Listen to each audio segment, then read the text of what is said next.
news of the new training facility then. I suppose, what are you getting?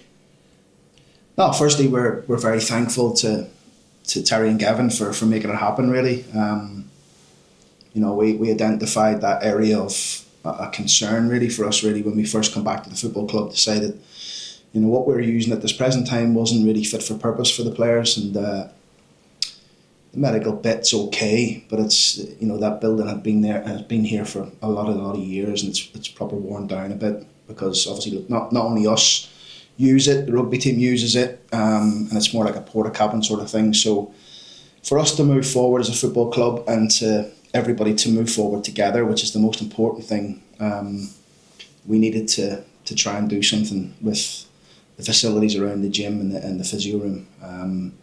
And I think, having the backing and support of Terry and Gavin has been unbelievable, and to have this new building being built by Workbox, and it's just, listen, it's going to change our world, really. No more bringing players to the stadium to meet them, new signings and things like that. We can bring them to the training ground and show them the training ground facilities and what we have here.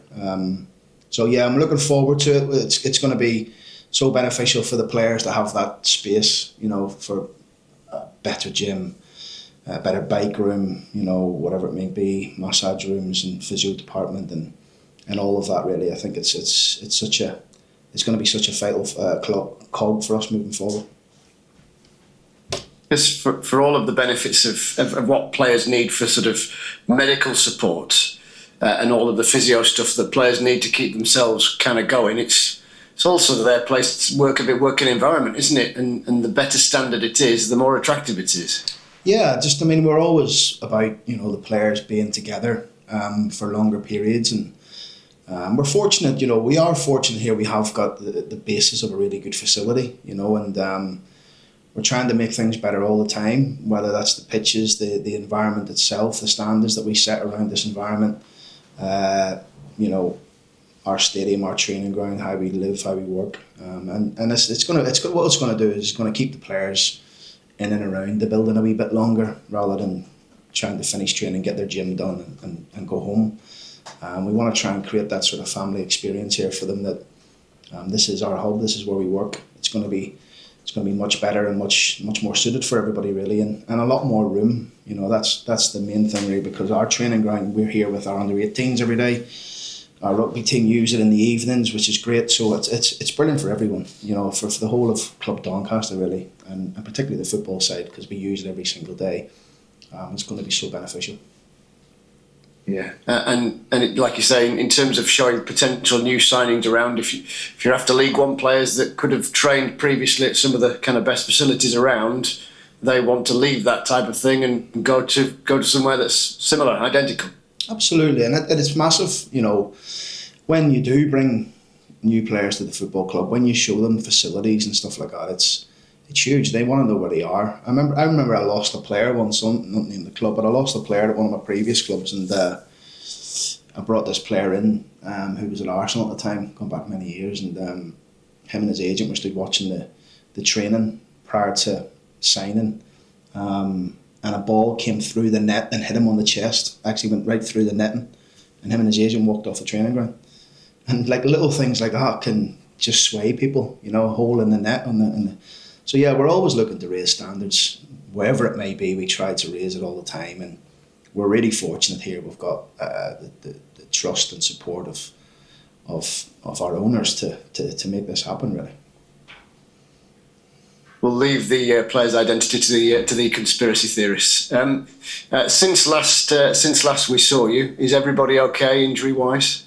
Yeah, we've got a full, clean bill of health, which is pleasing. Everyone's trained.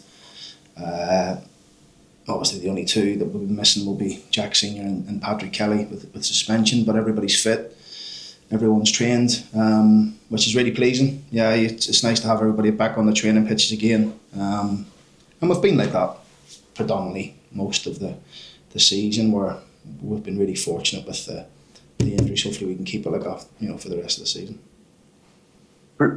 Was there a thought about, I can't imagine there was, but was there a thought on review of appealing Kelly's dismissal?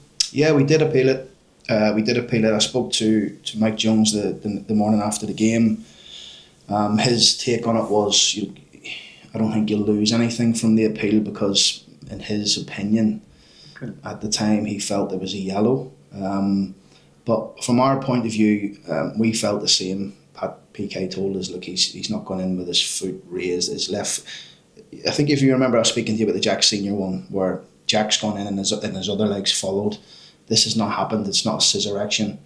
PK's just gone for the ball. He's made a clean tackle on the ball and gone through the ball, and the guy's made it probably worse than what it is, I think. And problem was, when we sent the stuff away that we had, we didn't have the best footage and camera angles, and the appeal will always go on that, so that's obviously what happens at this level, League 1, League 2 level.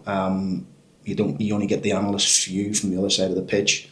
Obviously, when you get into the Championship and the Premier League, you've got various angles and views where you probably have more chance of an appeal, but because of the lack of evidence, the appeal just didn't happen, or so we didn't get away with it. But the good thing is that it wasn't frivolous. We didn't waste anybody's time. It was a proper appeal, and it's just a 3-game ban. Yeah. I know in sort of different ways I've mentioned this, but perhaps for all the reasons that you've highlighted in the last couple of weeks, even to the point now we're talking about a lack of video evidence, the players need to sort of be told, look lads, tackles are tackles and all of that, but just be very careful.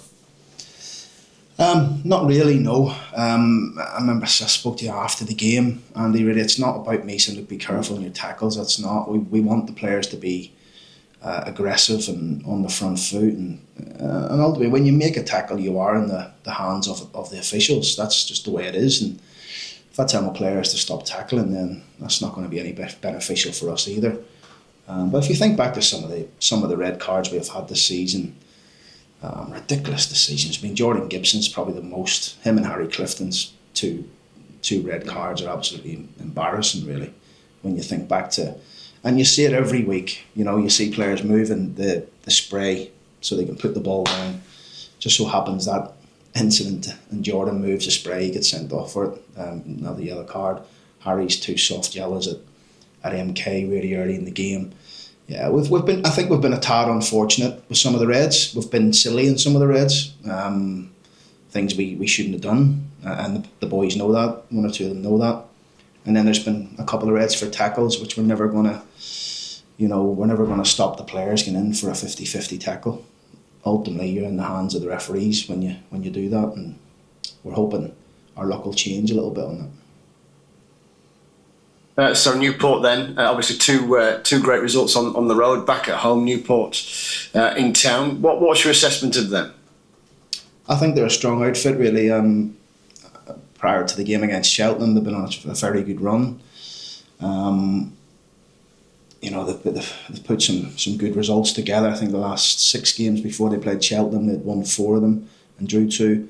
They've got some threats, real top quality in certain positions in the attacking areas of their team, and a strong team. I really do. I think they're a strong team. Surprised me where they are in a division. I do think they're probably just been inconsistent, because prior to that 6-game winning run, I think they'd lost 4 or 5 in a row.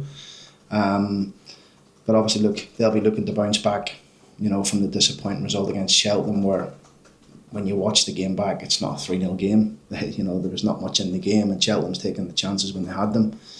And I think that's what this league's all about, really. I think that can happen. You can be really good in a game and lose, and you wonder how it's happened. So we got to be guarded against what they're capable of, but ultimately we're trying to focus on us and what we're about, and putting a plan together to try and win the game.